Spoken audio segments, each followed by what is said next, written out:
Okay, I'd like to call this meeting of the Dalton Select Board to order, please. Pursuant to Governor Baker's March 12th, 2020 orders suspending certain provisions of the Open Meeting Law, General Law 30A and 20, and the Governor's March 15th, 2020 order imposing strict limitation on the number of people that may gather in one place, this meeting of the Select Board will be conducted via remote participation. For this meeting, members of the public who wish to watch an open session portion of the meeting may do so by viewing on Dalton Community TV on one of three channels, 1301, 1302, or 1303. No in-person attendance of members of the public will be permitted, but every effort will be made to ensure the public can adequately access the open session portion of the proceedings in real time via technological means. In the event that we are unable to do so, despite best efforts, we will post this on the town's website in audio, video recording, transcript, and other comprehensive record of proceeding as soon as possible after the meeting. All right, if everybody's able, whoever can able, please stand for the pledge. And Joe, would you lead us in the pledge, please? Sure. I pledge allegiance to the flag of the United States of America, to the republic for which it stands, one nation under God, indivisible, with liberty and justice for all.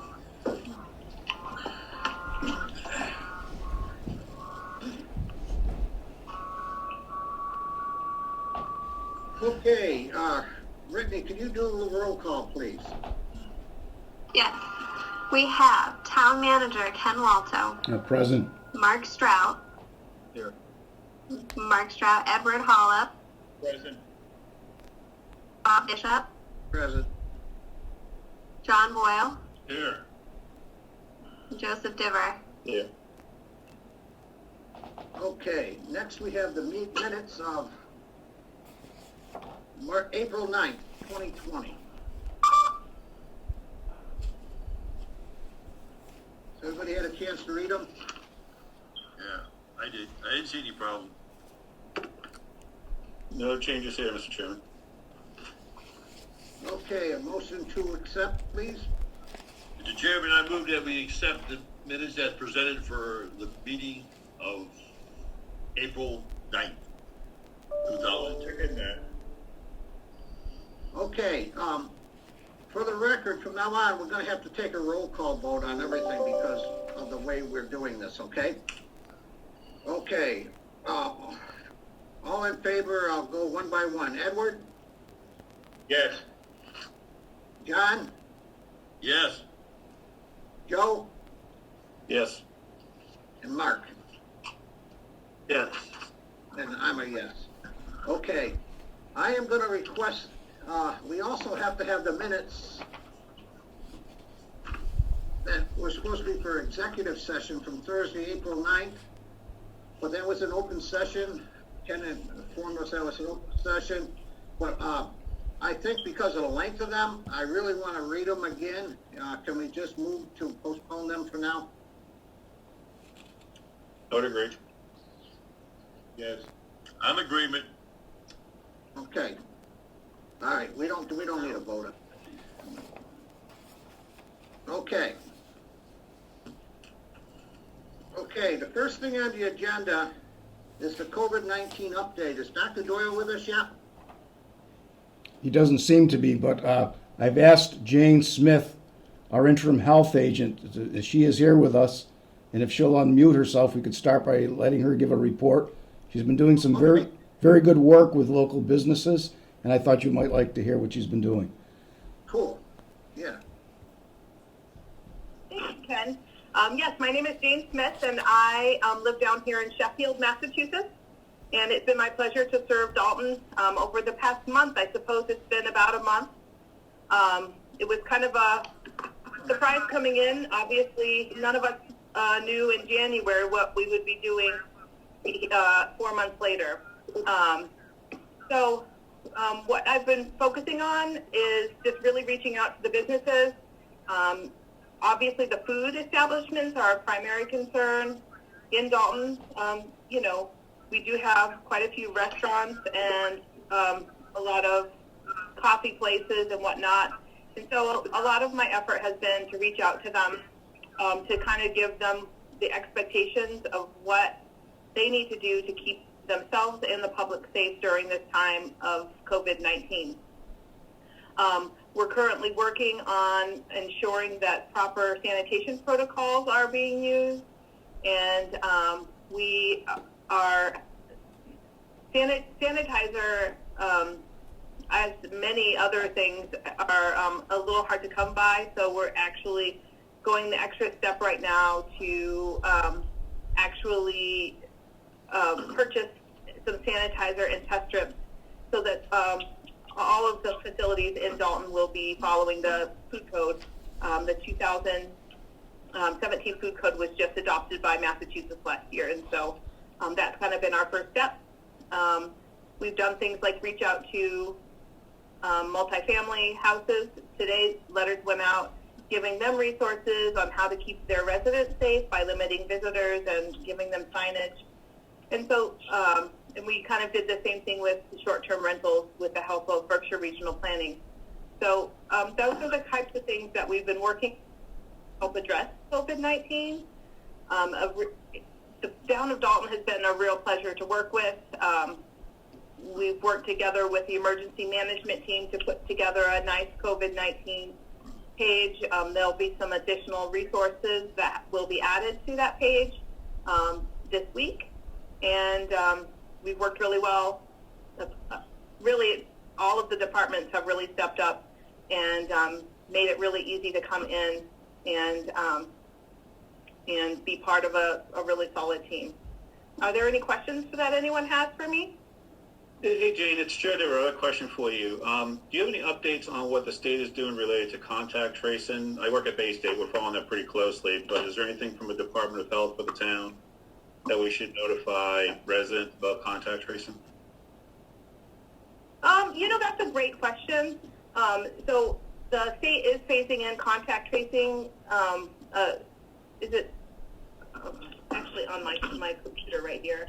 But it's actually the contact tracing initiative is being rolled out, and right now there'll be a period of a couple weeks where towns have to give any cases to the contact tracing initiative for them to follow up on. Right now, our Berkshire Regional Planning Commission has been doing our contact tracing, and so we'll be working with them to make sure that that goes well, and we have a clear understanding of what cases Berkshire Regional will be taking on and which cases they'll be allowing for the state to take on. But even though sometimes it doesn't feel like Berkshire County is part of Massachusetts, we actually are, and so I've been assured that those services will be available to the towns in Berkshire County if we choose to use those.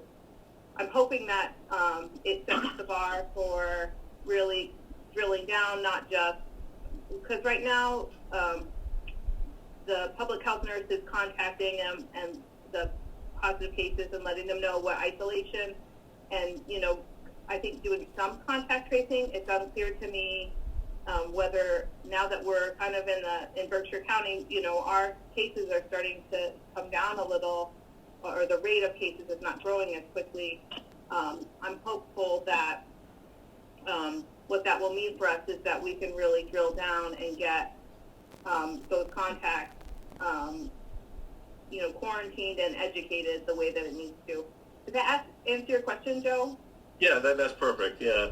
And then the other question I had, I don't know the right answer, but I go to Cummings to get my coffee, and somebody asked me the question, why is the soda machine shut down and the coffee's not? I said, I have no idea. So is that just a sanitation issue? Yeah. That is not a sanitation issue. That is a quirk. So when the essential worker or the essential businesses list came out, not included on there was self-serve food. And so initially it was going to be no coffee, no soda, and I believe that there was some pretty heavy lobbying on the part of some of our bigger coffee providers that helped the state decide that coffee was okay, but soda isn't. It makes no difference sanitation wise. It's just the guidance that we were given. Yeah. That's helpful because people have asked me, and I had no idea. So that's helpful. Thank you. So hi, this is Dan Doyle. Can you hear me? We can hear you, Great. Doctor. Dr. Doyle. Yes. Signed in a little late. Sounds like James has given you a rundown. What the state's doing for contact tracing is they've contracted with Partners in Health, which is a not-profit that's based out of Cambridge. That's done a lot of work in the third world, mostly a lot in Haiti, with HIV and tuberculosis control. And they're putting together the Contact Tracing Collaborative, known as the CTC, which will gradually roll its way out to the western part of the state. They're really focused right now on the larger metropolitan areas where the public health nurses are really overwhelmed with the amount of contact tracing they need to do. And they're going to manage, I think, a lot of the individual cases and have the public health nurses be able to focus on whatever cases they think they can manage, but also the congregate housing situations in the various communities will be still delegated to the public health nurses. So they plan to have 1,000 individuals hired to do this work and to have them all hired by the end of the month, which I think is a pretty ambitious goal. And we'll see how that works out over the next several months.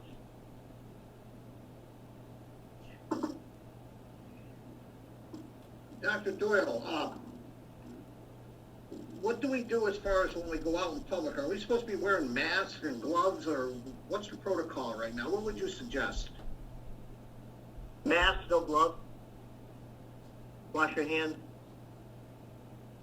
The idea behind wearing a mask, a surgical mask, or one that you make at home, is actually not to protect you from other people, but in case you have the COVID virus yourself, that the droplet particles that get out with your breath will be caught by the mask and won't get aerosolized where other people can catch it. So actually, the reason for everybody to wear a mask is because we don't know who is an asymptomatic or pre-symptomatic carrier and who isn't. So the idea is for people to wear masks in public, especially in buildings, to try and slow down the spread of the disease and to practice good hand hygiene because they can be spread by touching surfaces that have the virus on them. Thank you. Is it necessary to wipe down groceries and mail and stuff like that? When I read, it's not. And how about, when do you think people can start going to the parks and whatnot? I mean, not in flocks, but in small groups or whatever. I think that'll be up to the governor, and that they'll probably start to roll things out slowly as they get the disease under control. Here in Berkshire County, you may have that handout I forwarded to Ken that was put together by the quality department at the hospital. Yes, we have Show it. what's been going on in Berkshire County.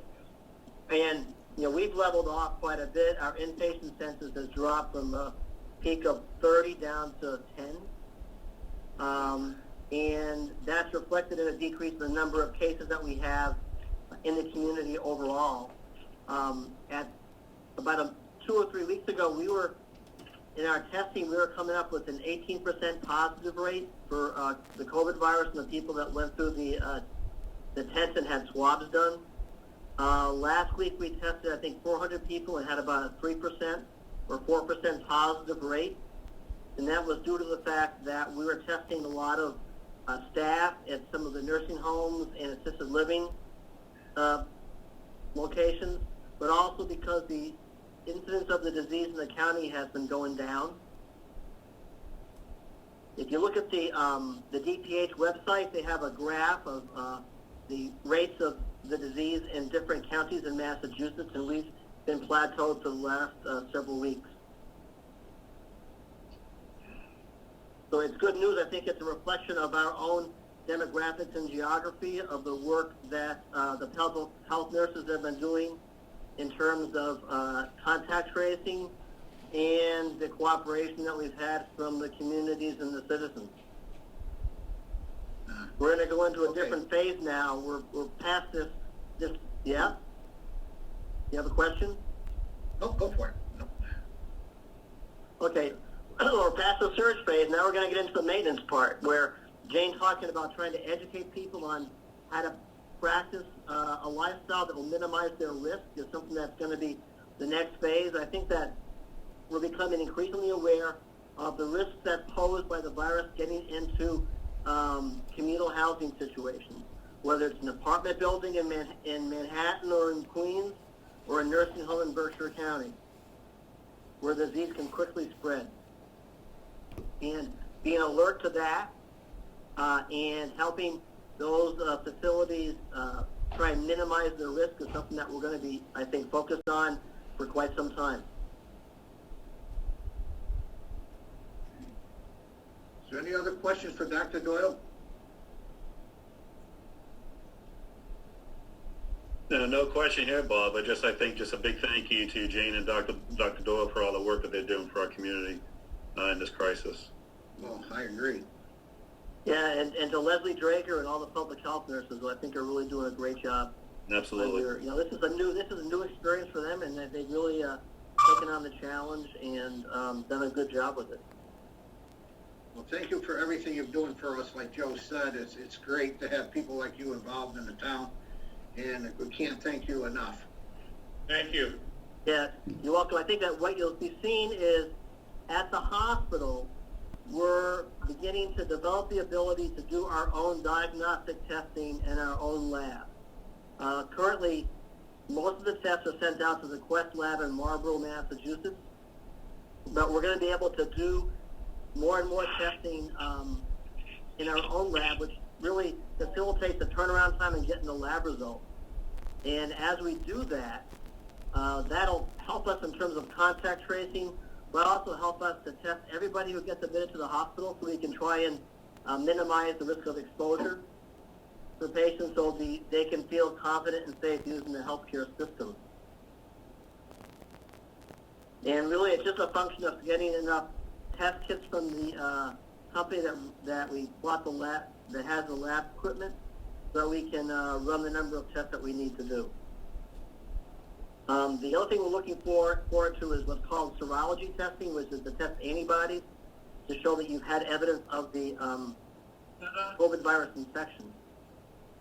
The challenge with that is that you'll see a lot of these antibody tests advertised over the internet, but the COVID virus is in a family of coronaviruses. And most coronaviruses that cause infections cause common cold. So that when you do the antibody test, you want to be sure that you're testing just for the COVID-19 and not for any of its cousins. So you have to be sure you have a very specific test. Otherwise, all the test prove to you is that you had a cold once in your life. And that creates a situation where having no test is better than not having a test that gives you bad information. So the hospital's being really, really strict and discriminating about what tests we bring in to do that kind of serology testing, because people are going to make lifestyle changes and based on that. Doctor, one last question from me. How is the PPE holding up for the hospital staff?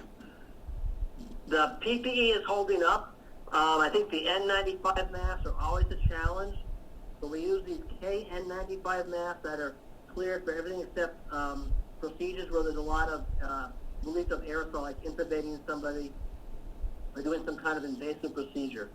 One of the big advantages of having the ability to do the COVID diagnostic test with the nasal swab in the hospital lab is that we can get turnaround time within hours, where previously we get the swab, we send it off to the state lab or to Quest to be get a result back. It would be several days. We'd be burning through PPE equipment on patients who ended up not having the COVID virus.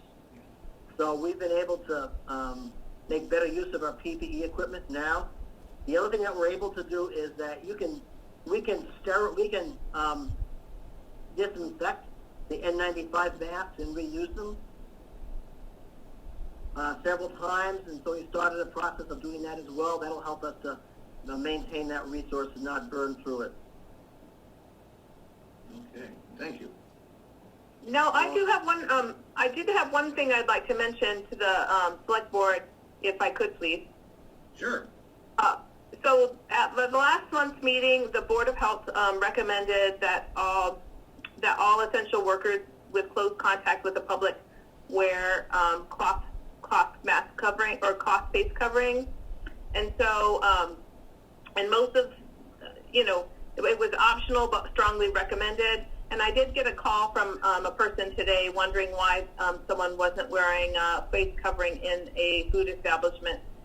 Again, that is an advisory. We're strongly trying to recommend it. We're even helping the food establishments get masks, but at this point it is just an advisory. And I feel like that would be a good thing for the board to know in case you got questions about that.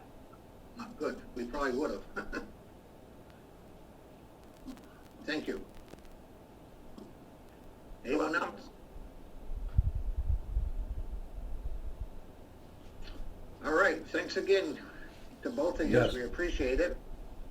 And Thank you. Thank you, Jane. Thank you. Guys. Thank you. Thank you, Stay Doctor. safe out there. Okay. Let's move on to item 6. Every ride counts in age-friendly Berkshires. Joe, I'm going to let you take the reign on this, okay? Hello there. Oh, Peg? Can everybody, yeah, I'm here. Can everybody hear me all right? yes. Thank you. I'll be very brief. A couple of months ago, we received a mini grant from Berkshire Taconic Community Foundation to really continue a pilot project that we did with Dalton's participation back in 2017. And this is really just to continue the conversation about transportation for older adults and those living with disabilities in 6 communities, including yourselves as well as Beckett, Washington, Windsor, Peru, and in any case, of those 6 communities, Dalton is the one that's kind of in good shape, but we're asking you to participate again, really to be able to speak with knowledge about running a program at the community level. Since those other communities don't have anything, we asked if Kelly and Doran can, kind of act as advisors to these other communities who have expressed interest in, getting either a van or using a school bus during school hours to take older adults to the grocery store and so on. So really it's the reason I'm coming to ask you this evening to participate, just to inform you that this is happening, but of course COVID has kind of interrupted what we were intending to do, which was to hold community conversations with older adults, just to talk about, if you had a ride program, where would you go? How big of a need do you think there is? Of course, we know population statistics, but we really feel we need to hear from each community to be able to fill in some of the gaps. So I'm really just asking for your permission to have your town involved, and I'd like to hear, if you have any questions, certainly. Any questions, gentlemen?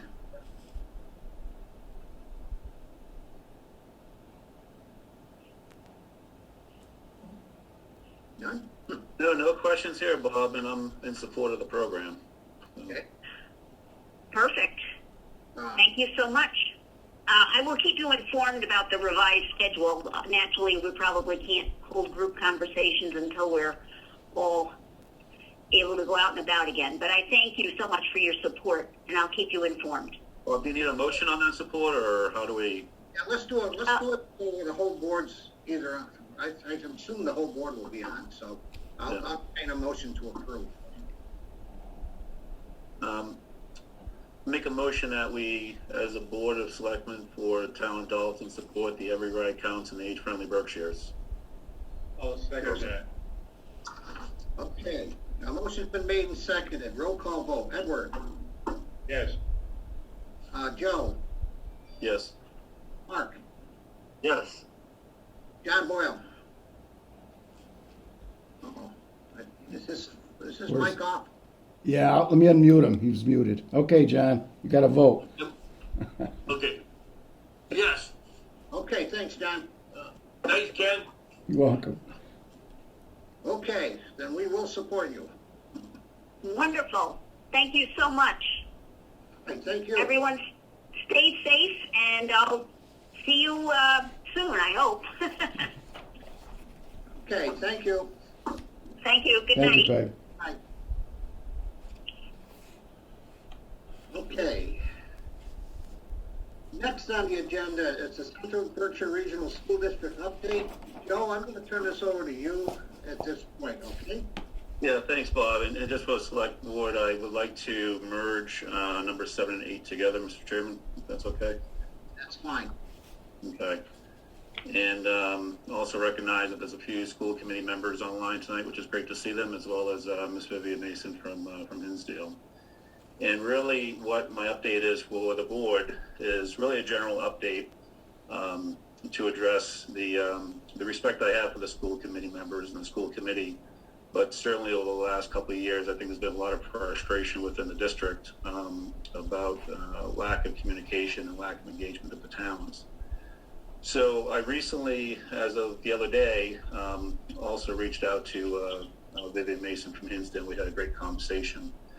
And so really the summary is that really we'd like to see the improvement of communication from the school committee to the towns. We just recently had a new superintendent appointed, which I have nothing against that candidate. But as Vivian and I talked about it, we're a bit taken aback that the towns weren't engaged in that process. So really, Mr. Chairman, what this boils down to is I'm going to make a motion here that's quite long, and I have it that I can read through, and I'll send it to Brittany for the record. But a couple of highlight items here is that the regional agreement for the district hasn't been updated in 24 years, and as we know, is a key component of that regional agreement, which includes the way we incur debt. I mentioned the new superintendent search, and also getting some updates of the new Wacona High School building process. So, Mr. Chairman, I'd like to just, with that background, and certainly take any questions, but I'd like to propose a motion here for the select board to consider. So, Mr. Chairman, as the town's representative for the 7-town advisory committee to the CVRSD school committee, I move to ask this board for support that I may engage the 7-town representatives independently of the CVRSD school committee for the purpose to collaborate, discuss, and provide resolutions to CVRSD matters that are important to all 10. At this time, it's critically important because of the lack of communication from the CVRSD school committee that the 7-town advisory must take proactive leadership to address open issues and concerns important to all towns, including but not limited to the regional agreement, which was last updated January 1997, which I mentioned that includes reaching an agreement on future incurrence of debt. The town of Cummington issue, which remained open, and that delay continues to become a financial liability if not addressed for all towns. Coordination to receive timely updates regarding the new Wacona Regional High School building project. Collaborate on clearly informing CVRSD of expectations of engagement and partnership. The ability to collaborate with state representatives directly as needed to address state policy issues, and most important, help residents address concerns they may have with the school district. The small towns have concerns, and the larger town of Dalton also has concerns. The intent of this motion is to proactively improve communication across our partner towns in Central Berkshire Regional School District. The school committee budget represents over 50% of our town budget, and I assume the same for all towns. The towns must be in a position to proactively address concerns in the oversight of important matters. I make this motion with the support of the town of Hinsdale in collaboration with their town representative, Ms. Mason. With the approval of the board, Ms. Mason and I will work together to engage the other towns for our first collaborative meeting, and we'll update this committee on an ongoing basis. With respect, Mr. Chairman, I move to ask for the board's support. The second on that, please. I'll second it. Who did that? Edward. Okay. Okay, a motion's been made and seconded. Is there any discussion? Yeah, Mr. Chairman, I'd like to say something. Okay? First, there's a lot of rumors swirling around. There's a lot of discussion to be made. There's posts that have been made on Facebook, purportedly by the selectmen, or the select board of the town of Dalton. The unresolved Cummington situation has to be resolved before we can institute any kind of new policies or new meetings or new projects in the central Berkshire district. And I would like to postpone this discussion until we get discussion in depth and see Joe's motion in writing, and then make an informed decision on where we want to go. I just don't think we can do it tonight. Yeah, John, let me comment to your comment about Facebook posts. That was me posting when I found out that we had a new superintendent with no external search. I think our school committee could have easily put that person in a interim role for a long period of time because she knows the district as they go through the search. And I think Ms. Mason would agree with me on that matter. The matter of the Cummington, that's been swirling around now for, gosh, I don't know how many years. And the current regional agreement is not supportive of a small town to exit. I think they were locked into it. And there's a financial question on the table that would impact the towns, which I think the 7-town advisory committee would include one representative from each select board plus one representative from the finance committee to collaborate and be able to solve that issue. So I think this is an important step in that direction to solve those matters. Joe, if I may, I was provided a copy of your Facebook posting. How come you didn't post this on your own Facebook page? Because I use the select board page that Mark and I use all the time to communicate matters with the town. So in a sense that it's given the impression or implication that the Dalton Select Board approved whatever message went out. No, it's just one member posting their opinion, which was clear. I mean, that's not the way it looks to the general public. But anyway, that's not the issue here or there. But your issue is we've got to resolve the Cummington issue before we can go anywhere. And that would be a priority in any message to the Central Berkshire Regional School District. You have to resolve this issue before we can start revising or initiating any kind of reforms. I agree with that. I can't agree with your motion. I think it's not the right time for it. No, I agree with you. I agree with your comment about Cummington. That needs to be resolved.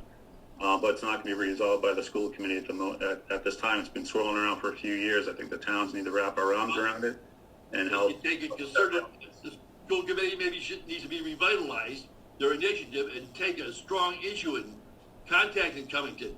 And at least give us a status report on, is Cummington making any progress to resolving the issues to exit? Do they still have this sympathy of the town to exit the district? Or is it they're just staying without telling us? Yeah, I think you're making That's the issue we need to resolve, Joe. Yeah, I think you're making my point, John, about the lack of communication. Well, so I don't think this is the appropriate time for your motion. Okay, I have the motion. We do have a second, Mr. Chairman. Okay, is there any other comments?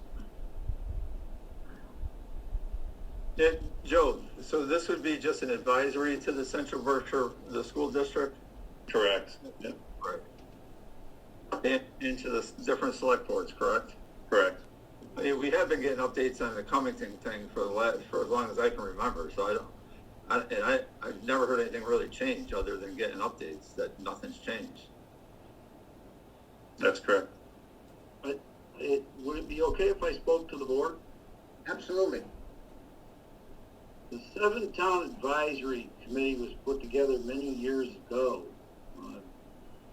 Kind of sounds like the motion's pretty redundant compared to what it was.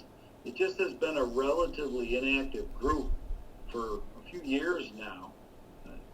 I've only attended one meeting that I know was posted that I knew of, at any rate. So the last one I attended, it didn't seem to be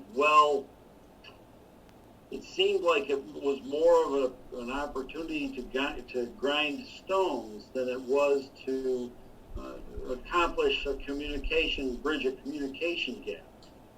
So it is important that we move that forward, and I'm willing to sit on that committee, but it seems kind of silly for me to sit on the committee, and then you have another town that may have 3 or 4 members sitting on that committee. It just simply needs to be a little better organized, and it sounds like that's what Joe's trying to do. Thank you very much. Yeah, you're correct, Bill. Absolutely. And, I've been I was appointed on the 7-Town Advisory Committee over a year ago, and we've only had that one meeting that you mentioned back in February, and been asked for a number of meetings. But I think there's critical issues to address, but that's exactly it, is to reframe it, reset the stage, and get that collaboration moving. Can I say something? Absolutely, Dick. Yeah, the 7-Town Advisory was for the towns. In fact, when it was formed probably 30 years ago, the chair of that committee was a SelectBoard member. And that, frankly, would be the school committee's preference. That is a town advisory body, which is, can advise anything. But it would be up to them, that advisory committee, to decide on the agenda, decide when to meet, and to communicate. That's fine. I think that's a good idea. As far as Cummington goes, remember, that's so far, has been between the school committee and Cummington. And there are 2 parties to that interaction, and we haven't heard from them. I think that the school committee, has been pretty responsive to Cummington, and we haven't heard from Cummington for just about a year. We agreed to one of their proposals, and we haven't heard anything from them. But you can certainly, the next step would have been to discuss with the other 6 towns what the agreement would be. And as you know, and as we reported years ago, we've got a lot of money at stake that I would be very comfortable explaining to the other towns. I think they should weigh in on it because it'll cost them money. As far as all the other things, that's just fine. I have no objection, but just go through the advisory committee. Just call a meeting. Joe, or whoever you want to appoint the chair of that, call a meeting, and we certainly will listen. Okay, as I hear you say, Dick, you would be in pretty much favor of this if they left out the Cummington part. No, they can include that as well. I don't see any problem with that.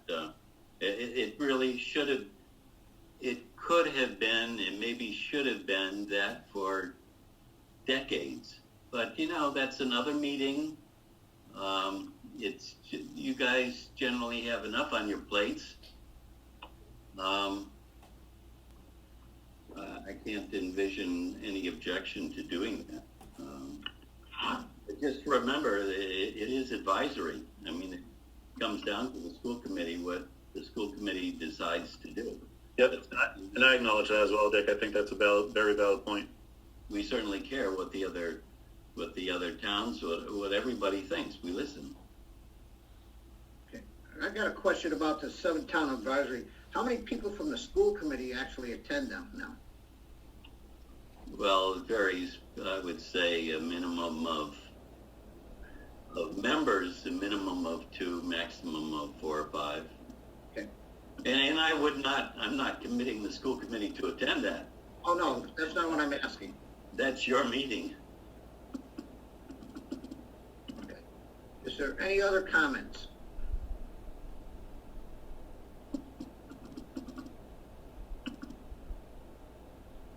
Okay, we'll do a roll call vote. Edward? Yes. John? Yes. Mark? Yes. Joe? Yes. Bob, yes. So, it's a go. Great. Thank you, gentlemen. And thank you for the great comments, too. I think it's a great step moving forward. I appreciate it. Well, yeah, I just want to acknowledge all the great stuff the school committee does, as well as the advisory. If you guys could work together, I think a lot of things could get resolved a lot easier. So thank you all.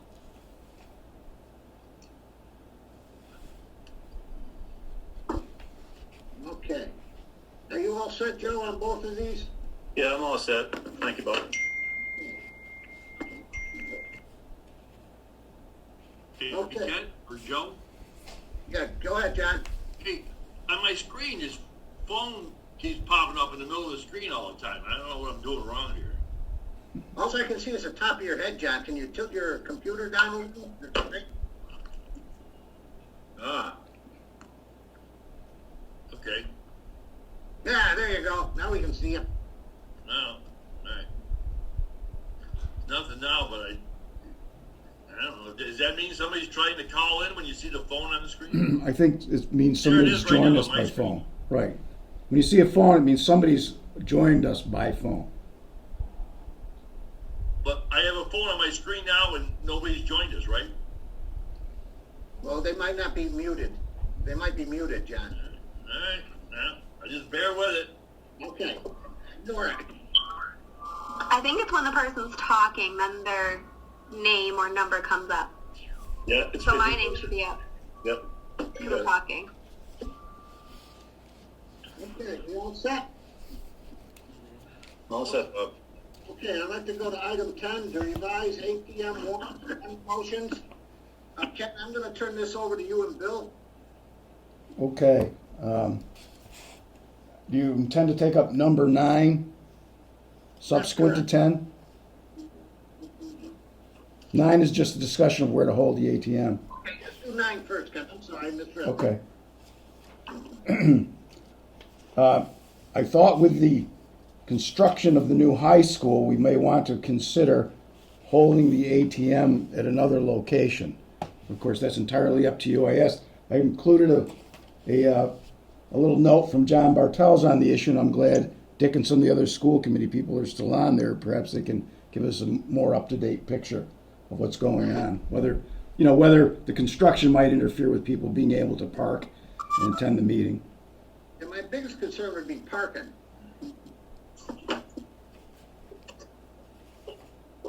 Well, that would be, as far as I know, that would be about the only use of parking because school is suspended. So that might change the plans of the contractor. I think we'd have to talk to the contractor. He may be expect to creation of a parking area because it's not needed. But if you want a town meeting there, you may have to do something different, which would be probably an inconvenience at this time. But I think we'd have to talk to the contractor about that. Nick, in your opinion, would it be better to do it in Nesicus? Well, if it weren't for the coronavirus, I would say yes. But if you want separation, then obviously Yes, true. it would be better. Can I go back to the previous thing? So Joe asked for an update on Wacona. That we get a pretty thorough update that's public information. I think it comes out every 2 weeks.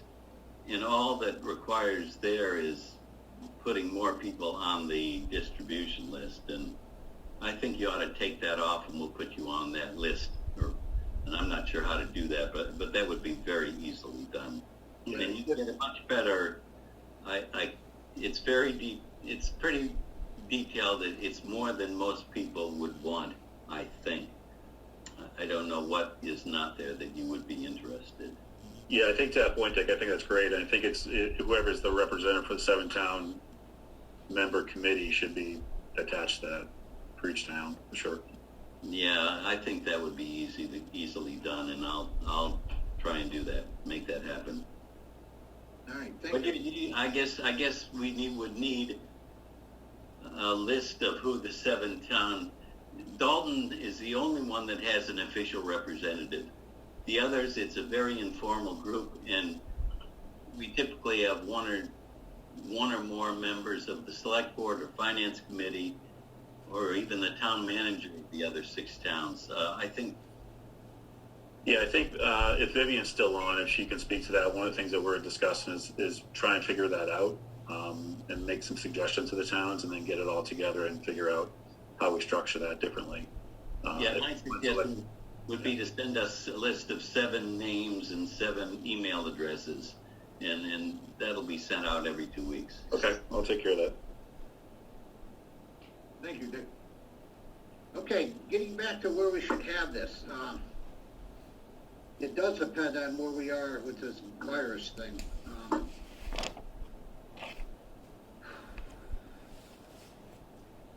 Is it possible to put it, if we have it at Nesca, to put it in the gymnasium where it's wider or bigger? It gives more room too for social distancing. Yeah, I think that's a good idea. And I think we ought to bite the bullet right now, Bob, and make a decision. I do too, John. I don't want to be, back and forth. No. Okay, I'll put it in the form of a motion. We can discuss it. I move that we have the annual town meeting in Nessica's middle school on June 22nd, Second. right? Yes. I'll second that. In conjunction with that, there's also an election.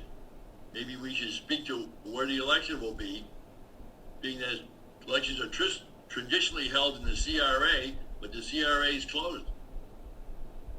Ooh. All right, we need to have a backup place in case it's closed. It may be open by the time we have this. Okay, can I suggest this? I know one thing that will be open, the firehouse. And the town has had elections there before, and the CRA isn't open by the 29th of June, have the firehouse be the backup. Okay, let's do one at a time, John. Let's do the first one first, and then we'll come back to the firehouse, okay? Okay. Okay, How about the senior center? that's closed. The CRA is closed, the senior center is gonna be closed. Well, that'd be simple to open it. Well, yeah, Dick, we don't own it. It's a private building, we're not involved in it. No, we own the senior center. So if we can do it, cordon it off, and we have a little more Whatever. control over it. Gentlemen, let's go with the first motion of where the town meeting is at Nessicus, okay? With the motion's been made and seconded, let's vote on that first, please. Okay, John, Yes. Edward, Yes. Mark, Yes. Joe, Yes. Bob, yes. Okay. And you would like, excuse me, Mr. Chairman, you would like to hold that in the gym rather than in the auditorium. Correct, Ken, you're right. Okay. Thank you. Make sure to take care of that.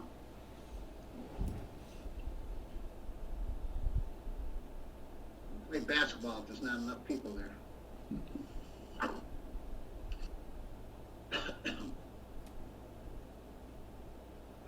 Okay, now let's talk about where we want to hold the election, if the CRA is closed.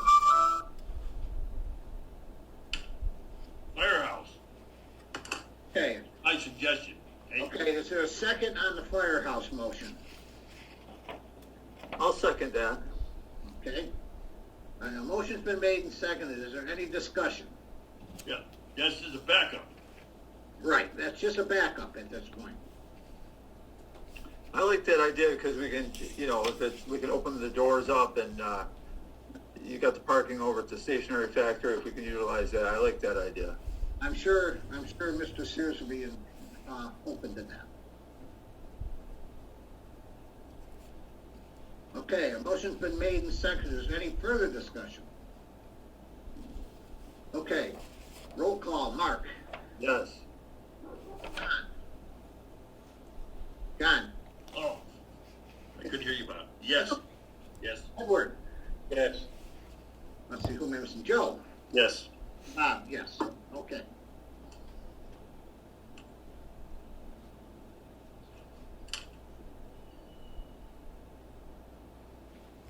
Okay, now we'll go down to... Can I just say one thing about that? Absolutely, John. Can we ask Ken Waldo, the town manager, when he sees Jerry Cahaly, to inform him of what our thinking is? Yes, please. Will do.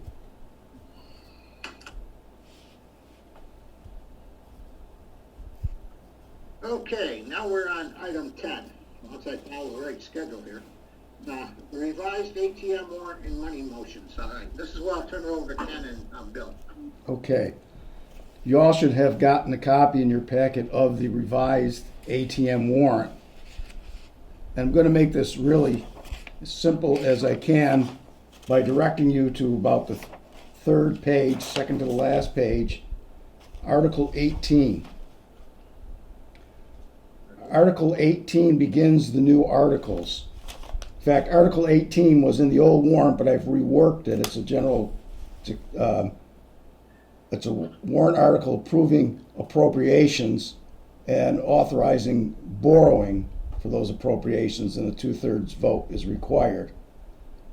Article 19 is the typical appropriation. And again, all these are the additional articles we typically have at the special town meeting in June. Article 19 is the appropriation of the Chapter 90 grant, and that hasn't been settled on yet by the state. Article 20 is the money that we appropriate to cure the deficit in the snow and ice account. Number 21 is another capital appropriations article where we would be appropriating money from one of our stabilization funds for capital improvement projects. Article 22 is an article authorizing the SelectBoard to negotiate a pilot payment in lieu of taxes agreement for the proposed solar field that's going on the Patrika property. You may all remember that. It's a 6 megawatt project adjacent to our former landfill, the Warren landfill. And those are the new articles. Okay, is there any question for Ken on them, gentlemen? Or Bill? Okay, so Ken, when we're doing this meeting, the actual meeting, we're actually doing 2 meetings in one this year, correct? We've combined the end of the year meeting with this meeting. Now, one of the things I wanted to mention to you, all of our information has to go to the printer by this Thursday. And I would have to check this out with town council, and typically this gets published, in that little supplement we provide to all the residents. Now, if we wanted to hold the warrant open in case something came up, we could probably put a disclaimer in that. Wouldn't be the intent to change the warrant, but if something came up that we needed to act on, and in this time of uncertainty, there may indeed be something that comes up, we might want to do that. But again, if you decided to hold the warrant open, then I would check with town council, make sure the disclaimer was okay to put in our meeting. Now, under state law, we don't have to post a town meeting warrant, an annual town meeting warrant, until 1 week before the meeting. So theoretically, this could be held open until, about the 8th? Okay. Hey, Mr. Chairman and Ken, just a quick question. This goes back to an investment we may need to make in our infrastructure for IT needs. And we have discussed whether or not we should go for new capital or wait for a grant, but I think the needs are such that we plan for capital. Just let me point out, too, you will be getting, typically as I do, towards the end of May, beginning of June, you're going to get a list of capital items to be considered for the annual town meeting prior to, of course, going to the meeting. Okay, thanks, Ken.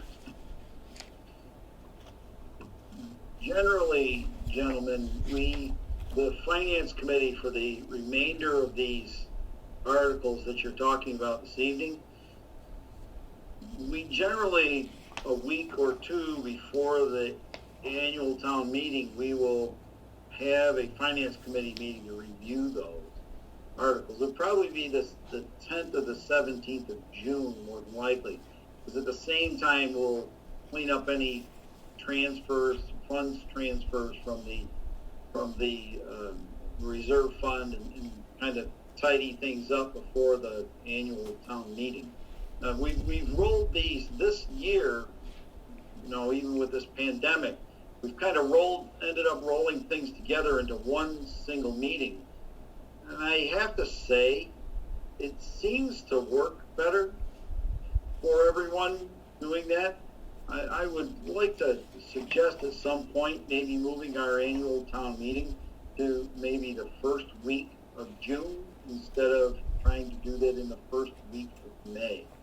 But that's for another day. but considering what we've been through, and it seems to be working better, maybe it's time to rethink what we do. That would save us. Well, it would save us some money because we don't have to pay for that extra town meeting. Because every year I gotta say, since I've been on the finance committee, I think in the first or second year, I think the first year I was on it, we did not have that second meeting. But then subsequently, we made that change so that we could get our capital funds and other things in order before the end of the fiscal year and prepare us with a special town meeting. My opinion is that we would be able to eliminate that special town meeting and we could have just a single town meeting that covered all of the issues instead of kind of, shuffling things along. That's just a kind of an opinion, and I'd like to see the change. And I'm thinking that having a change like that take place falls to the select board, or maybe even the townspeople for that matter. I haven't dug into it that far. We're changing the town bylaw. It is, John, and I'm not quite sure what it takes to change a bylaw. I agree with you, Billy. It's well worth pursuing that idea and talking about it. Yeah, I'm gonna try this coming year to see if maybe we can get something done, because it just seems to work better. We could all kind of have an opportunity to take a breath instead of after the first of the year go like our hair's on fire. That's usually kind of pretty ugly watching us all run around like that. Definitely worth discussing. Absolutely. Thank you. Ken, do you have an opinion on that at all? My opinion would be, I agree with Bill, but if we did do that, I'd say push it back farther into June. The more time you have to prepare this stuff, the better. I agree with you, Ken. I think towards the end of June would be best. Well, you can't get too far out there because you got to deal with the election issue. Right. You'd have to kind of go on the cycle we're doing this year.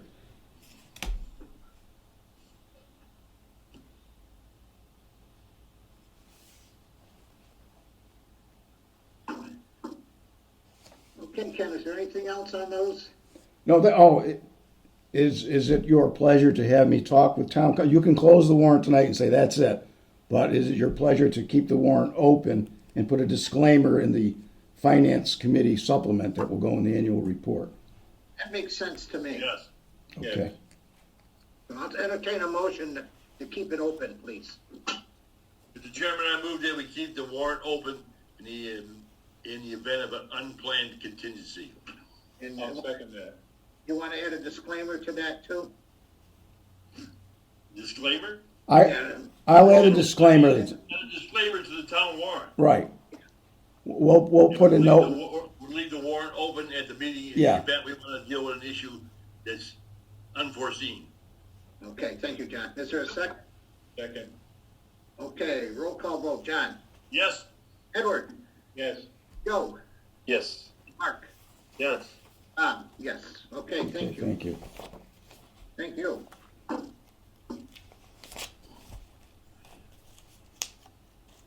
Okay, next we have the so-called money motions, and typically the select board gets these before they go to the finance committee, but the way things happened this year, they went to the finance committee before they went to the select board, but there's nothing in these money motions that you haven't seen. All it really is taking that budget that you've been working with since last December and putting them in the form of a motion, but I'll run through these for you. There's only one difference towards the end here, and Bill and I will explain it to you. So if you've got that in front of you, you'll see the Article 3 is just the annual authorization for the revolving funds. And unless Sandy Albano keeps a pretty good eye on these, and unless she tells me that some of the limits need to be changed, we don't change those limits at all. So the numbers you see in here are the same as they were last year. Article 4 is the vote we need to make on elected officials, and all the elected officials are set out there. It's a requirement of state law. Article 5 is the total of appropriations as appearing in the town budget, and that's $8,078,091. Article 6 is the appropriation for the grant that we give the CRA annually. It's not changed from last year at $60,125.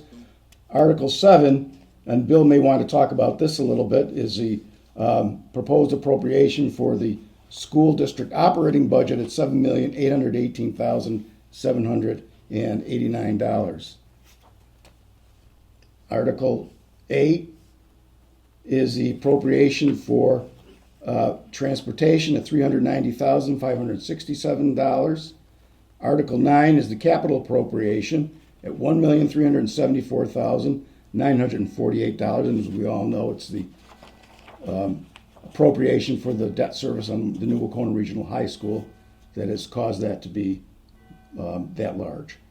Article 10 is the $65,000 appropriated from free cash to the reserve fund. Remember, the reserve fund is that fund which the Finance Committee can appropriate from during the year when we have unforeseen or unexpected expenses, and that's not changed in many, many years. Article 11 is moving $200,000 from free cash in the Treasury for the purpose of reducing the expected tax rate increase. Article 12 is $11,134 from the landfill monitoring account to landfill closure. That's the last year we'll be able to use this, that we've fully expended that account. Article 13 is an article, you'll see a blank space in there. If we need to refund the reserve fund to close out the fiscal year, we would have a number in there. It's probably not likely that we'll use it, but we can't say that for sure because in May and June, the Finance Committee and SelectBoard can move money among accounts. So we would only need that if something very unexpected came up and we needed to ask for an appropriation just to close out the fiscal year. Article 14 is the one that changed a little from the budget plan. The total number, $400,000 from free cash in the various stabilization accounts remain the same, but we made a switch. We're recommending that $140,000 go to the general stabilization account and $50,000 to capital stabilization. Those numbers were reversed in the budget plan that you've been seeing, and that's principally because we don't know what's going to come in this next fiscal year. The state's expecting a huge reduction in revenues in the coming year, $5 to $6 billion. And all of you probably remember 2008 when the state caught its unrestricted aid to the town, the lottery money, and we had a $250,000 budget gap to close. And one of the ways we closed that gap was by taking money out of the general stabilization account that made the last. We did some layoffs, we trimmed here and there, but we took some money out of there. And in discussing it with the Finance Committee, we felt that the better play was to switch those two numbers. Article 15 is the funding for the other post and benefits fund, the OPEB liability account, and $300,000. That hasn't changed. That's the amount of money we need to continue to fund that fully. And Article 17 is an unpaid bill from the prior fiscal year. And that's it. If there are any questions, I'll be happy to try to answer them. Any questions for Ken and Bill? Ken, we should be pretty stable this year with all our state aid and everything, correct? Yes, and I don't expect any problems in this fiscal year as we see what's going on. If we get cutbacks, what's probably going to happen is what happened in 2008. Our budget is set now. We really can't roll it back. We're probably not really going to try to unwind things at the annual town meeting. What we'll have to do is see just what is going to transpire in the next fiscal year and then probably hold a special town meeting late in the summer, early in the fall to make adjustments, if any.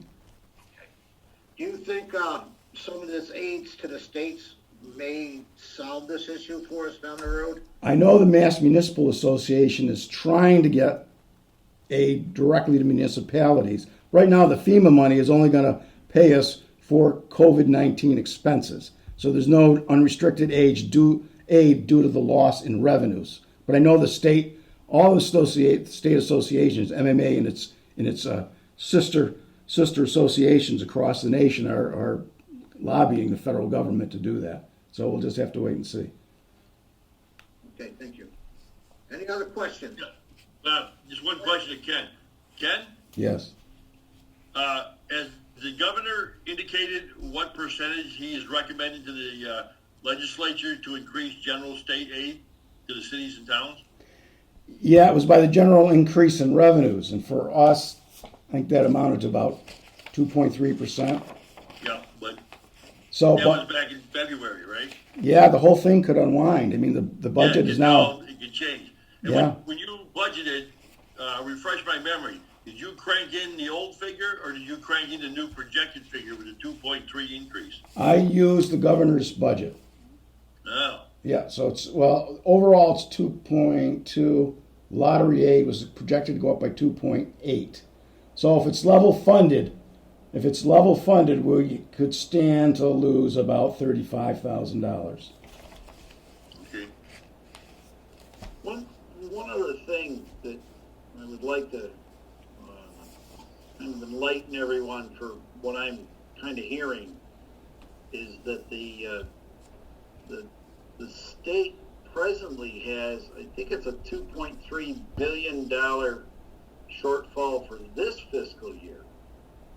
That's how quickly it's dropped off when it comes to revenue.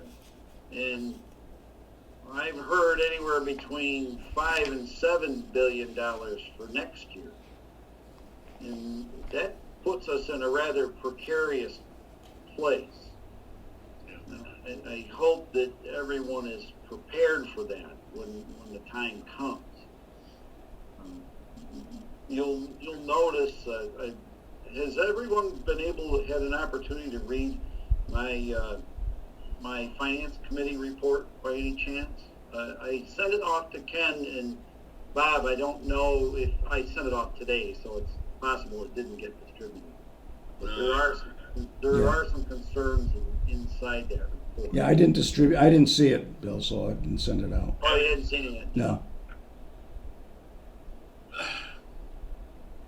Well, first and foremost, when it comes to concerns, as you can see in Article 7, the Finance Committee voted unanimously to level fund that school budget. That's Article 7. If you'll notice that number, $7,818,789 is the same as last fiscal year. For all intents and purposes, that is a no vote for the school budget. I don't know how the select board feels about that, but considering that the town's fiscal the budget. Let me just. I got to run two computers here. Considering that the town's budget has gone down a considerable amount, and yet we're looking at I think it's a 4.2% increase in the operating budget for Central Berkshire Regional School District. It's a little concerning that it has gone up to that degree. Their overall budget has gone up 2.49%.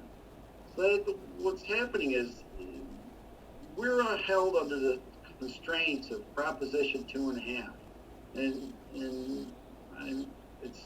I'm assuming you're all familiar with it. Are you all, Joe? Are you familiar with Prop 2.5?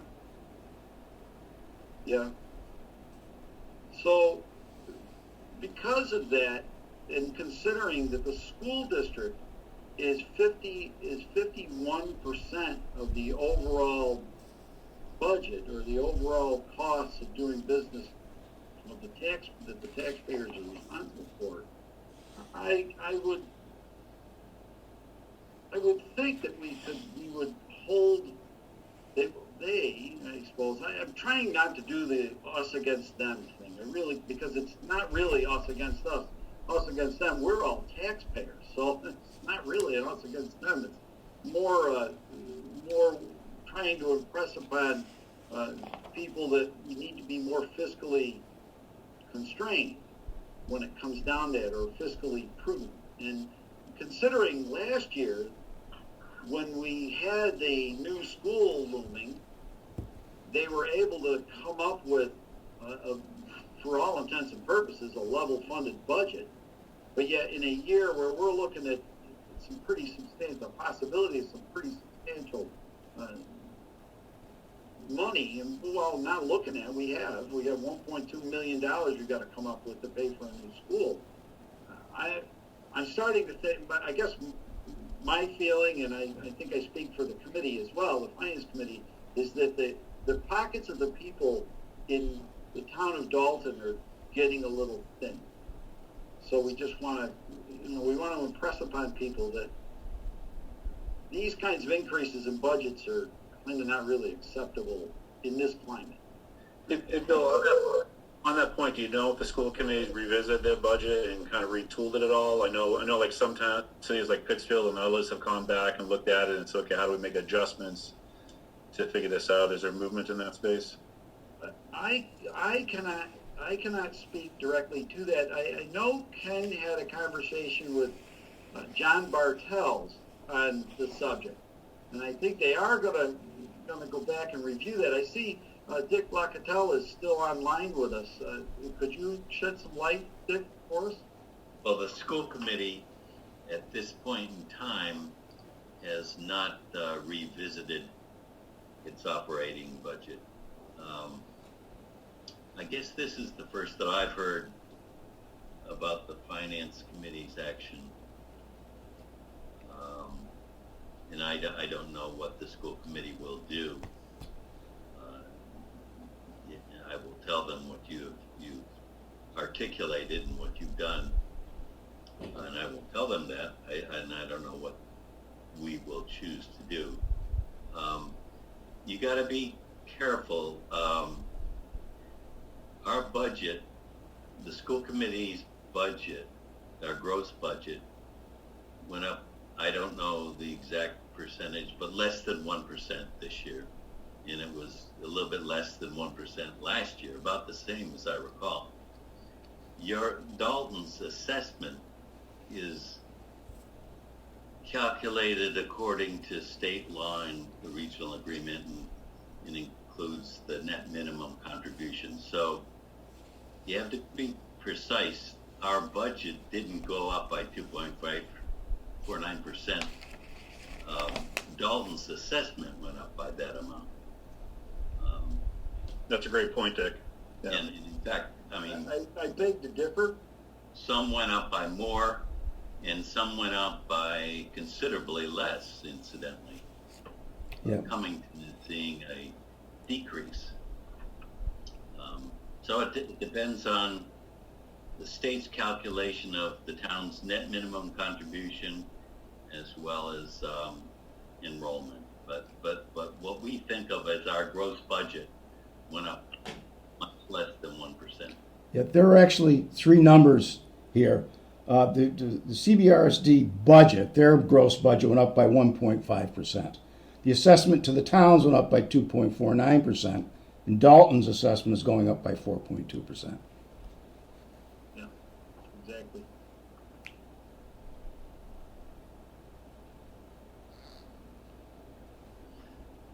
I'm going to check the 1.5% because I don't think that's. I will check that, but It's I have the budget in front of me. It's 1.53%, the final budget.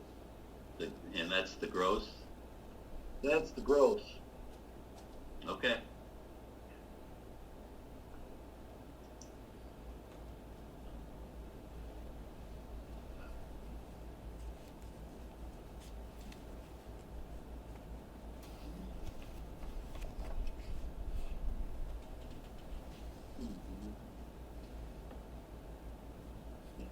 So it went up.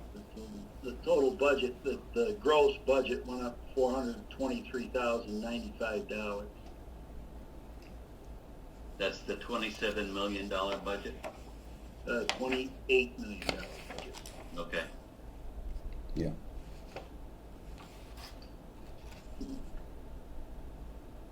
No, that's the total, excuse me.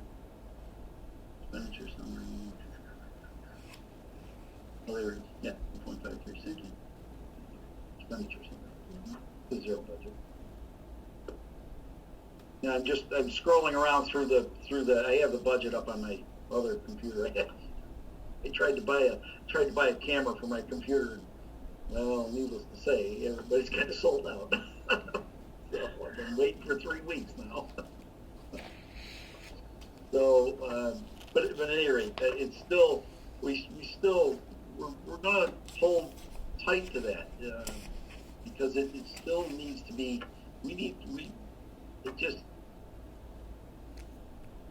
increases in budgets of that size have to be looked at and scrutinized. And when you start to see revenues beginning to tumble, well, then you have to start thinking about cuts. And then now we're looking at what we have in front of us. Like I said, my feeling generally is just making sure that we're all being fiscally prudent through this process.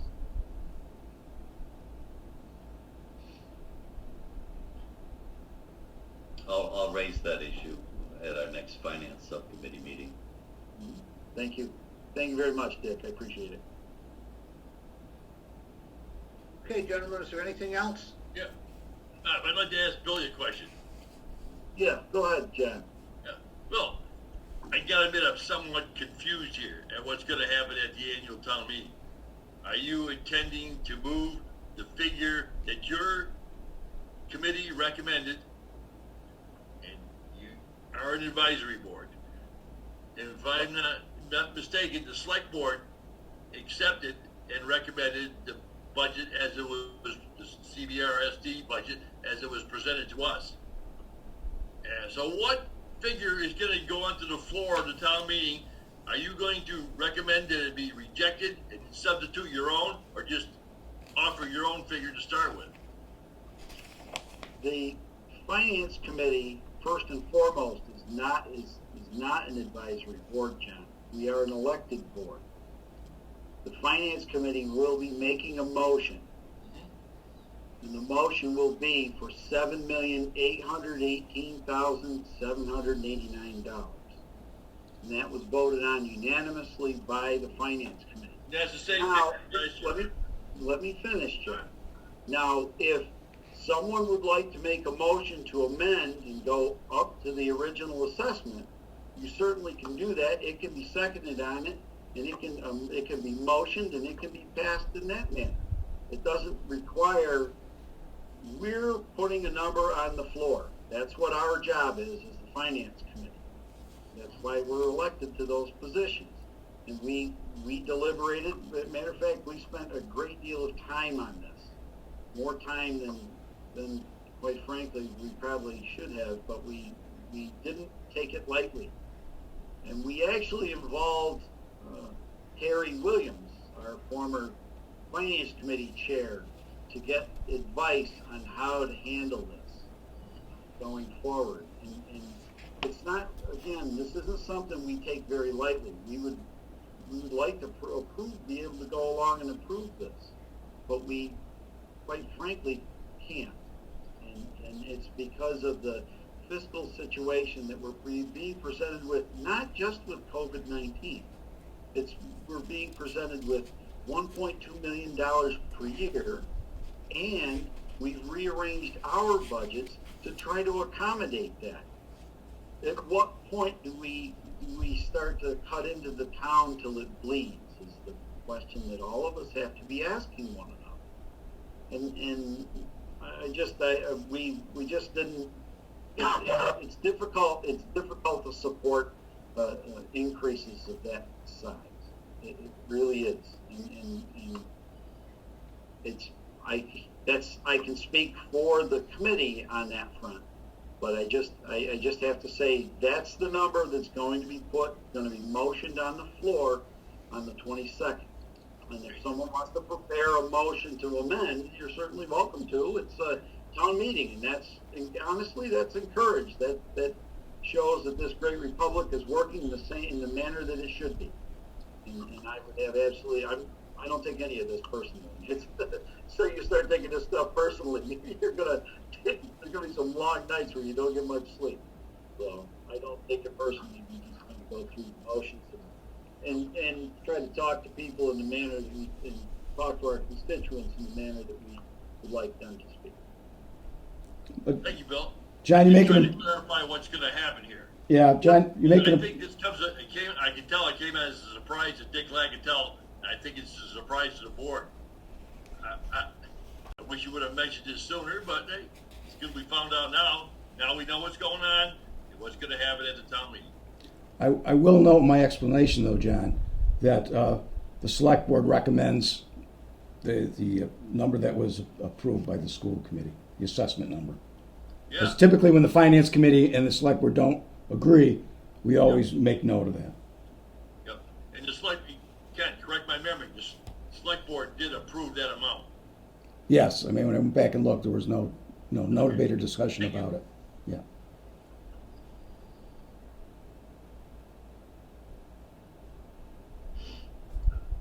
Are there any other questions for me? Just a kind of another kind of comment. Just going to the Article 14 with relationship to the general stabilization.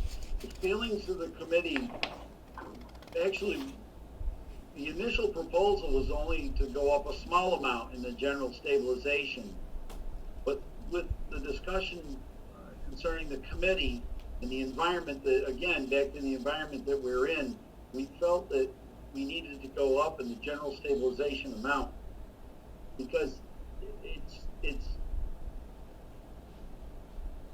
when we use capital stabilization, that's a very specific fund. Is where general stabilization, if we have something else that goes a little sideways on us, for instance, the library, or we need to keep recording secretaries working, or we need to fund some other thing that's going on in the town, we can do that through this general stabilization fund. It's where with capital stabilization, and the capital stabilization, as I understand it, is relatively healthy. I think we're at $1.2 million in capital stabilization, aren't we, Ken? Yes. Yeah, and I think we're just under $1 million in general. So this brings us pretty close to $1 million in general stabilization. So indeed, if case comes up that we need to go to it, we certainly can. And just one other kind of thing of note through this process. I just have to get my notes out here. When it comes to the levy limit, have you Ken, have you talked to the select board at all about the levy limit and where we are with relationship to the levy limit? Well, when I produce the budget, Bill, it always shows where our levy limit is, but not the levy ceiling, if you mean that. The levy, the projected levy limit is just over $1 million. Yeah. So, technically speaking, I suppose we could go to. That levy limit has actually come down from last year. It was 1.2 million in 2020, and it's come down. So that's an indication of the direction that we're headed in with everything. If we hold things level for so long, sooner or later it'll catch up to us, and that's what happened in the Great Recession in 2009, 8, 9. That's what happened was that levy limit, and it closed. If I remember correctly, that we had a substantial amount of money prior to that, and I want to say it was close to 700,000. Might have been close to $1 million back in 09. And all of a sudden we were down to, I think we were like $60,000 over the levy limit, we had to cut it was I can't remember because it all happened so quickly. And of course, we had some rather late night finance committee meetings over it. But with that being said, we need to be very careful with the way money is allocated and handled, because that levy limit can disappear in a heartbeat. And of course, like I say, I've been through it, and it's not a pleasant sight. Well, if I can can I speak, Bob? Do you mind if I? Absolutely, no, Dick, this is what we need. We need to be educated here. The levy limit is fairly substantial compared to what Dalton has had in the past and what other towns have. The problem is not the levy limit. The problem is our taxes.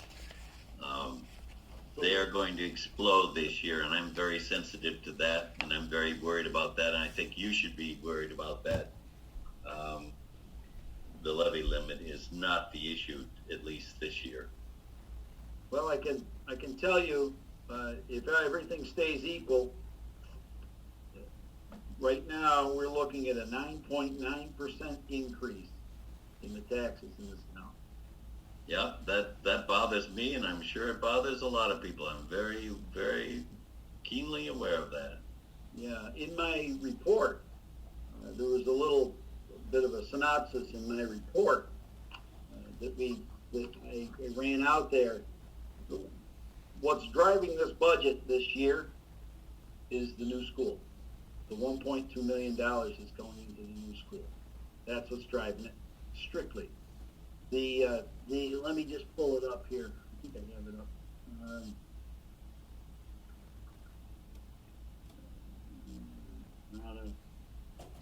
I want to make sure that I'm quoting things correctly when I do say that.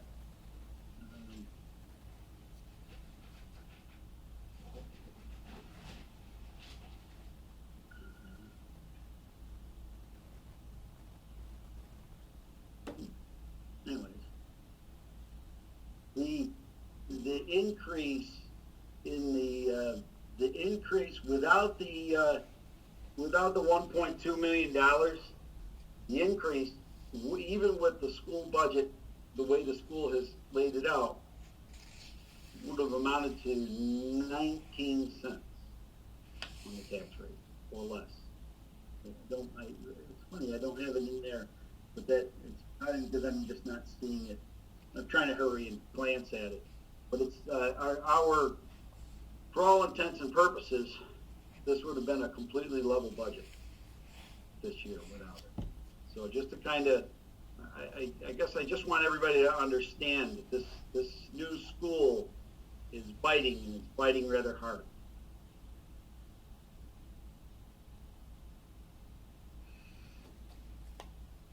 Okay, anything else?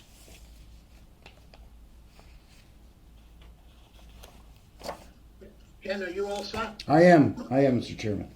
Bill, are you all set? Yeah, unless anyone has any other questions for me, I do just want to say one last thing about the 7-Town Advisory Committee. I look, hopefully, Joe, you and I can get together and work on this thing. It would be good to get that thing revised. It is indeed an ad hoc committee. It's not a committee that's. I don't even believe it's appointed by the school committee. I think it's a designation of members of the town. It's a member of the finance committee, a member of the select board, and I think it's up to the town whether they want to have the town manager involved or not. I'm relatively sure that's who sits at the table. Could you correct me on that, maybe, Dick? I don't remember if that's exactly it, but I know that's a pretty close assessment of it. There's no the 7-Town Advisory is a creation of Central Berkshire. There's no Mass General Law. There's no policy. It's nothing. It's a very, very informal. There are no bylaws. There's no charter. It's whatever you want it to be, and it has changed over the years, as I say. I think it's a good idea, but it really should be taken over by the towns. I mean, it's been like pulling teeth. The school committee has had about one of those meetings a year, and we don't particularly care for it. It's somebody else's meeting that we're calling, which is very awkward. I couldn't agree more with you, Dick, on that. And I think I can speak with Joe on that it is, I can see how awkward it would be for the school committee to call that. So you should, maybe it's time for Joe, you and I to get together and kind of start to fire this thing up again. Yeah, absolutely. We have the support of Vivian and Bob. I think his name is Bob over at Insdale, and then start a conversation with the other towns and bring it together for sure. Yeah. Yeah, let's see if we can do that. I'll send you an email on it. Yeah, that'd be great. Great. Okay. Thank you very much, everyone. Schedule here. Okay. Item 11, the jump car report. I saw Sergeant Furlong online. Sergeant, can you give us an update, please? Yes, sir. Have to apologize. The dispatch is going in the background here, so the radio might cut me off. But so from 15 to 19 April, the police department swept the town, the entire town. During that time period, we issued 20 first offense violations, and then we had an additional 4 second offense violations, which were from previous citations we had written in February. So that's where we stand right now. 20 first offense, 4 second offense.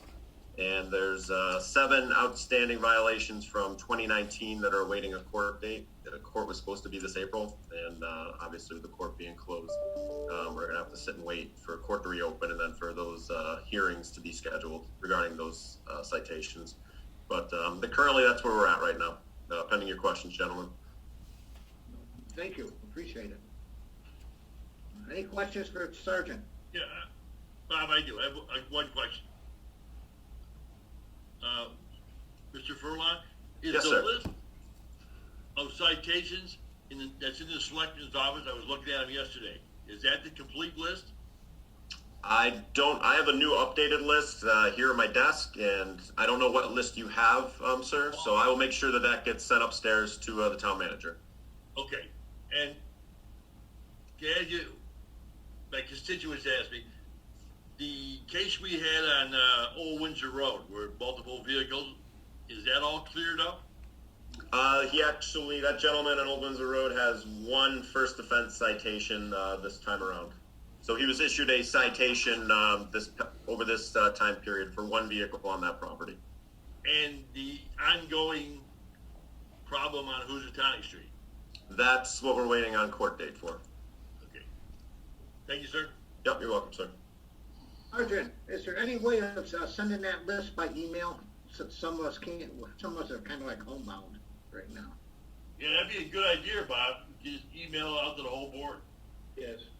Yeah, absolutely. I don't have it on digits on my computer. I'll have the administrative assistant send it to me, and then I'll forward it to the town manager, and he can distribute it to you all.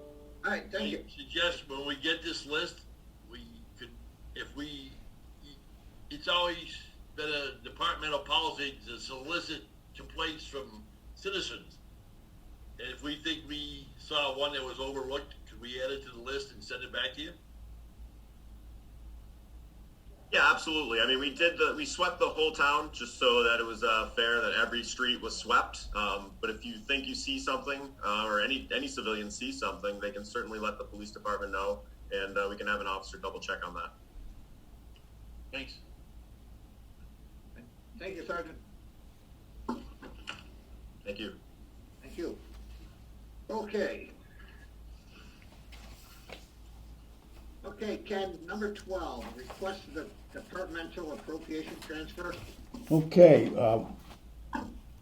as I mentioned earlier, we're almost to May and June. This is a little bit in advance. It wouldn't take effect until May 1st or Friday, but since the board's meetings don't coincide directly with that, we asked both the Finance Committee and the Select Board to approve this to be effective after May 1st or on May 1st. And what we're asking for is for some money to be transferred in the communications budget from salaries to expenses. And I'll just run down the items quickly, but it's all one lump sum. It's $3,000 altogether.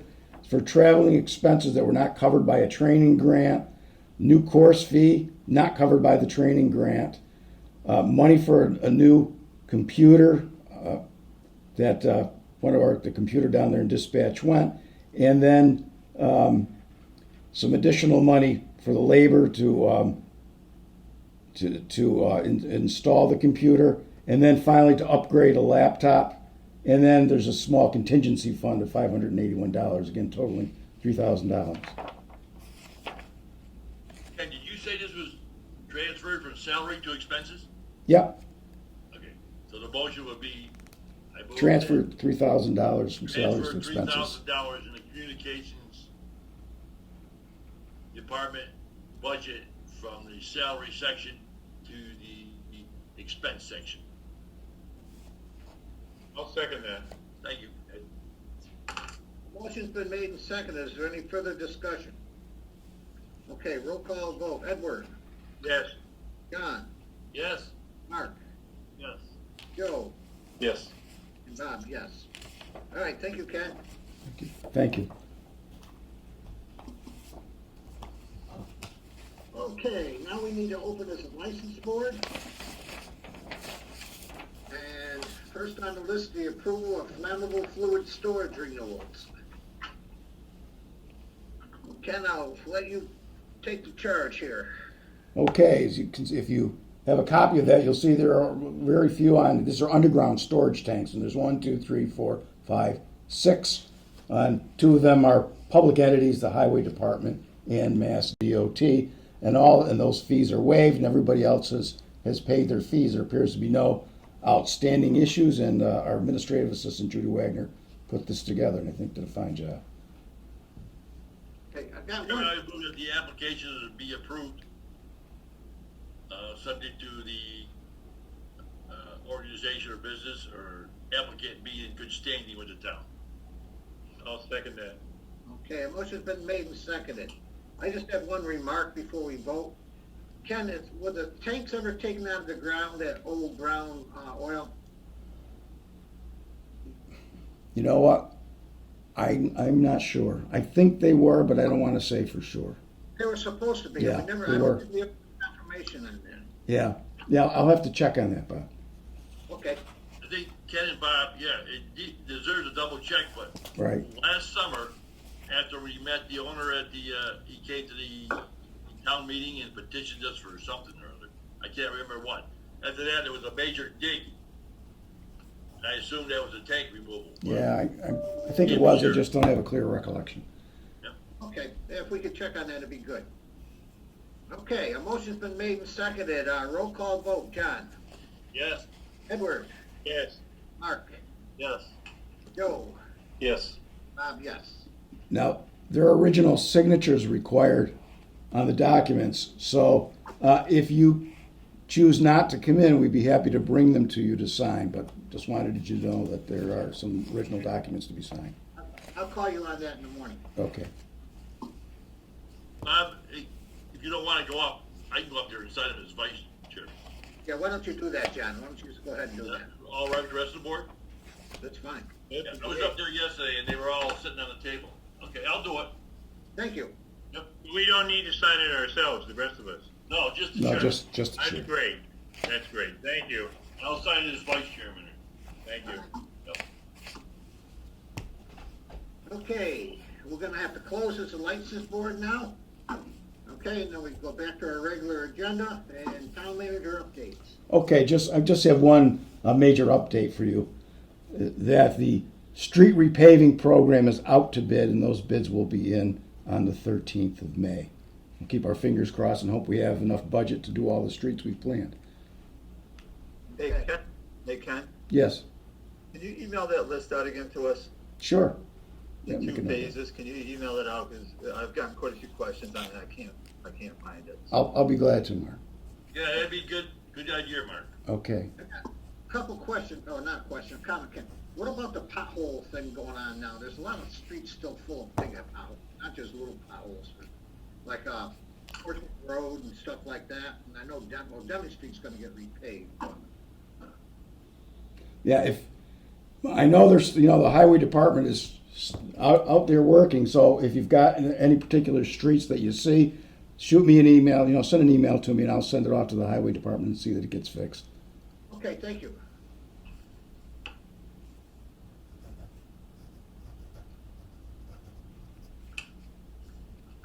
Okay, let's see, is there anything else for Ken for his dates. I don't know, if you ask me to, hold this over to the future agenda items or talk about it now, but several people have complained about the lack of hours over at the brush pile. Yes. On Saturday morning, I'm told they're only, by Brian over there, the attendant, it's only open a couple hours on Saturday morning. Yeah, I agree with you, John. I got a big, long email from a citizen too. We need to address that. Yeah. Ken, is there anything we can do here? Well, this is the season. I mean, Yeah, let me talk to the highway department. One of the problems is manning it. When we found out when we didn't man it, all the jobbers come in and they jump everything. And yeah, that, I remember. you remember that? So we were only able to man it Saturday mornings. But I'm going to talk to John about at least trying to get somebody there. Maybe we can get it done at least a half a day on Friday or all day on Friday. Let me talk to him about Or that. one of those other days, but Yeah, if I can suggest this, on Saturdays, most people are out there raking up their yard, picking Right. stuff up in the morning. And they get to the transfer station later, or at a brush pile later in the day. So maybe open 10 to 2 or 10 to 4 on Yeah. Saturday. Would be better than being open at 8 o'clock, because I know. We haven't, remember there's an unfilled job, a buildings and ground assistant. The buildings and ground assistant, that's his job to staff it all day. We haven't filled that job, for obvious reasons. And is it probably a good time to say this? We probably should go slow on filling any jobs right now. We have 2 open. But I'll see about getting more hours though, because I know it's a problem. this is the season for that. Yeah, it is. I was going, Brian, the guy that works over here now, he's really good about telling people they can go up to Dick and Crane's pile up there in the Windsor Town line, but they're pretty, what's happening, people are trying to sneak in around the fence with their stuff, and throwing it over the fence and stuff like that. I know, I've seen They it. load up their cars at home and drive up there and find Yeah. it's closed. It's a problem. Yes, it is. Right now, with everybody home, it would be really nice to have that open because everybody's out Yeah. just taking their yard out of boredom. So if we can get that open more, that'd be great. Oh, I lost video. We still see you, Bob. I can see, Bob. Yeah. Okay. We're watching you. Okay, so a lot of people are. Okay. Yeah, if that could be open more, Ken, it'd be great because, like I said, lots of people are just doing yard work right now. Yeah. So, okay, anything else for Ken? Yeah, hey Ken, or the thing for future agendas where you have these streets, their sign disappeared. Yeah. Okay, it's still on there, but there's one more, East Housatonic and East Street, Okay. sign disappeared.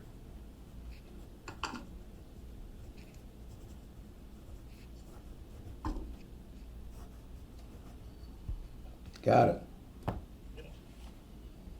Okay, Joe, can we take off the 1/27/2020, the regional changes? Yep.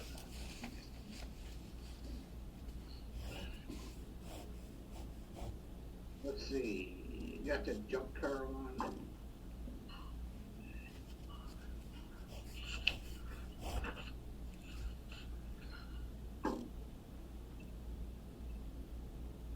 Ken, have you heard anything about the historical commission coming before to create the 2 historic districts yet?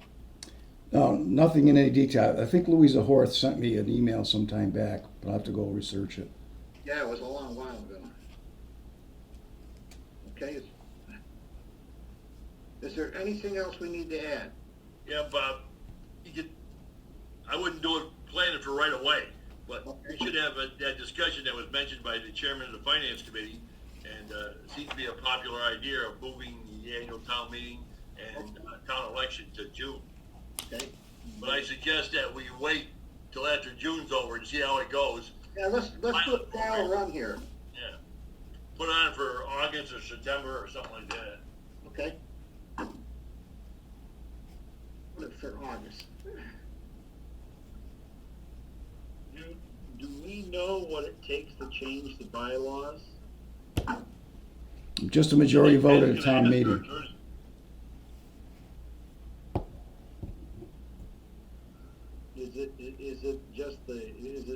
Is it a movement with the select board, or does it take action of the entire town, or maybe a town meeting or something? Town meeting is set by a bylaw. It would take a vote of town meeting to change the date.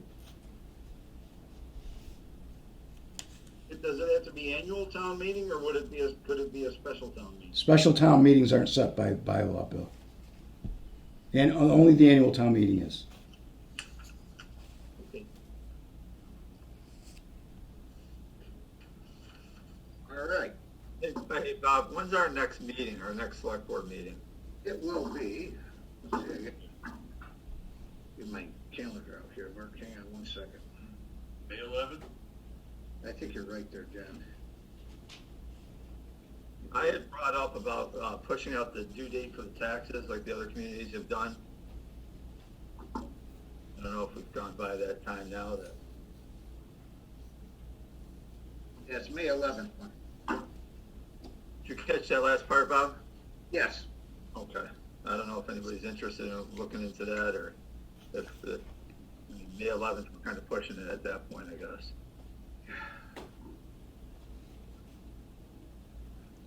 Boy, that could open a big can of worms, I think. Yeah, can we afford to do that? Not with the news, not with everything coming up, I don't think. Well, I was looking more for the ones that are due right now, but if that's an issue, then we can just... Well, we could have Ken check with Melissa and see if there's anybody's really not paying their taxes and how many people aren't paying taxes. And then we can discuss this, I think.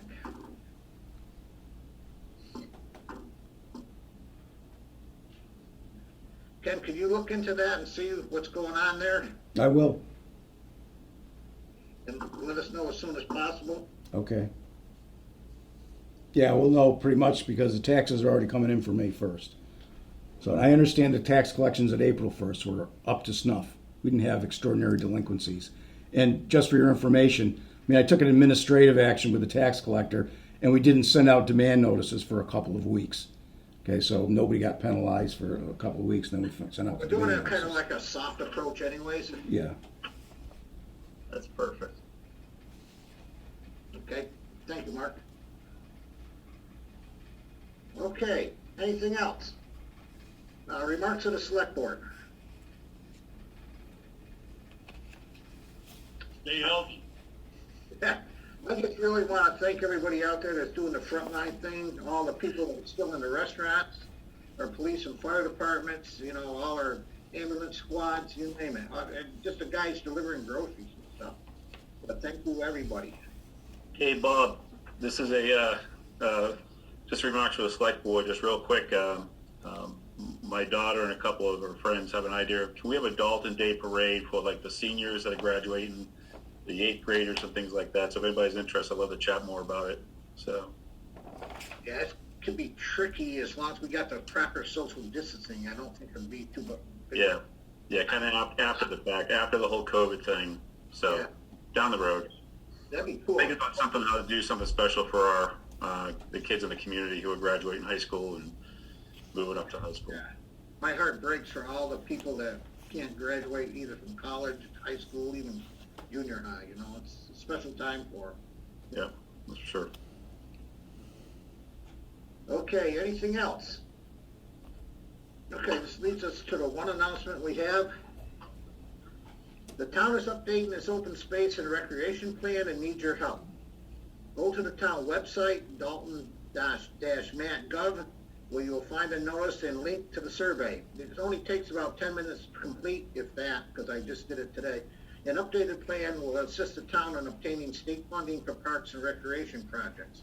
It's also, I've seen it also all over Facebook too, so it's a real quick thing. And Dan Filio is really doing a great job along with his committee here on this, so please help him out. Okay. I declare that having a discussion in open session may be detrimental to the public body. Mr. Chairman, I move that we adjourn to executive session to to discuss strategy with respect to collective bargaining and negotiations and non-union personnel and not return to open session. I'll second that. Okay, roll call vote. John? Yes. Edward? Yes. Mark? Yes. Joe? Yes. Bob? Yes. Mr. Chairman, Go ahead, Ken. I'm sorry to interrupt you, but there was more to that executive session motion.